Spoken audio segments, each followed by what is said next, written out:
Market की ये मजबूती जो है कहाँ तक चलेगी?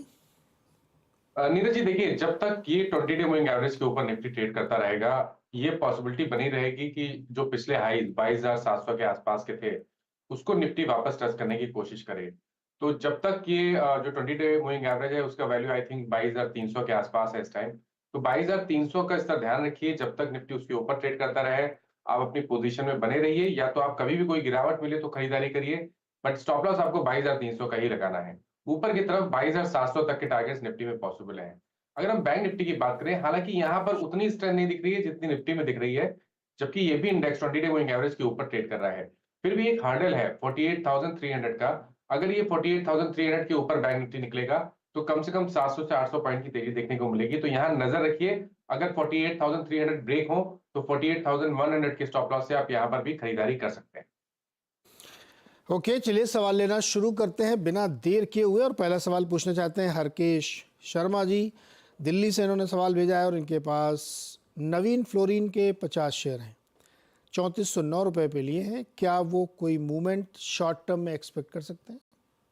तो देखिए, नवीन फ्लोरिन हालांकि आज एक थोड़ा सा करेक्शन दिखाया है स्टॉक ने, लेकिन कल ध्यान रखिए स्टॉक ने ब्रेकआउट दिखाया था, अपने 100 डे मूविंग एवरेज के ऊपर निकला था। आई थिंक इस गिरावट पे खरीदारी कर सकते हैं, या तो अपनी लॉन्ग पोजीशन में बने रहिए। स्टॉप लॉसेस आपके 3290 3290 के रहेंगे। पोजीशन में बने रहिए, क्योंकि कल जो ब्रेकआउट देखने को मिला है उसके टारगेट 3525 के आसपास के आते हैं। तो ट्रेंड पॉजिटिव है, बने रहने की सलाह है, लेकिन 3290 का स्टॉप लॉस जरूर लगाइए।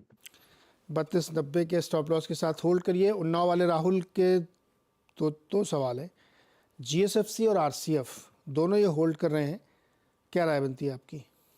तो जीएसएफसी की बात की आपने, राइट? तो देखिए, जीएसएफसी और जीएसएफसी आरसीएफ। में काफी समय के बाद कंफर्मेशन देखने को मिला है। 320 से गिरावट देखने को मिली थी, 200 पे बॉटम बना, उसके बाद स्टॉक ने कंसोलिडेशन दिखाया। अब हायर टॉप हायर बॉटम से कंफर्मेशन मिला है, या हम कह सकते हैं कि इनवर्स रेंज पैटर्न का ब्रेकआउट देखने को मिला है। तो यहाँ पर बिल्कुल बने रहिए। स्टॉप लॉसेस 229 रुपए के नीचे रहेंगे, और पोजिशनल बेसिस पे अब जो टारगेट रहेंगे वो 285 के आसपास के रहेंगे। तो जीएसएफसी की बात होगी। दूसरा स्टॉक मैं नहीं सुन पाया, प्लीज रिपीट कर दीजिए। आरसीएफ। आरसीएफ। आरसीएफ। तो देखिए, आरसीएफ की जहां तक बात है, देखिए यहाँ पर भी जो पैटर्न है वो बिल्कुल जीएसएफसी की तरह ही लग रहे हैं। यहाँ पर भी हायर टॉप हायर बॉटम्स का कंफर्मेशन है, तो यहाँ पर भी आप उम्मीद कर सकते हैं कि आपको शायद 170 तक के भाव देखने को मिल जाएंगे। तो यहाँ पर खरीदारी कर सकते हैं। जो अपनी लॉन्ग पोजीशन है वहां पर बने रहिए। 139 का आपको स्टॉप लॉस लगाना है। ओके, तो शायद फर्टिलाइजर वाले चल भी बहुत रहे हैं, अच्छी रैली बन रही है, जी। इसमें ध्यान से सकते हैं।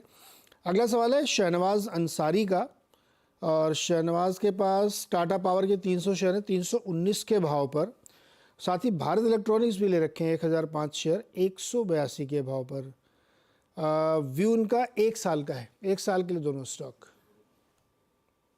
कर लेते हैं। टाटा पावर का ट्रेंड पॉजिटिव लगता है, हायर टॉप हायर बटन लगातार बन रहे हैं। वीकली चार्ट पे भी स्टॉक में काफी स्ट्रेंथ दिख रही है। मेरे ख्याल से यहाँ पर बने रहना चाहिए।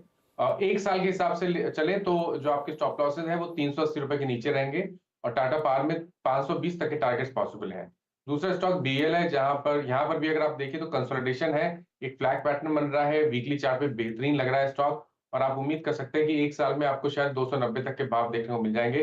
कभी कोई गिरावट मिले तो खरीदारी करिए, अपनी लॉन्ग पोजीशन में बने रहिए, और आपके जो स्टॉप लॉसेस हैं वो 210 रुपए के नीचे रहेंगे।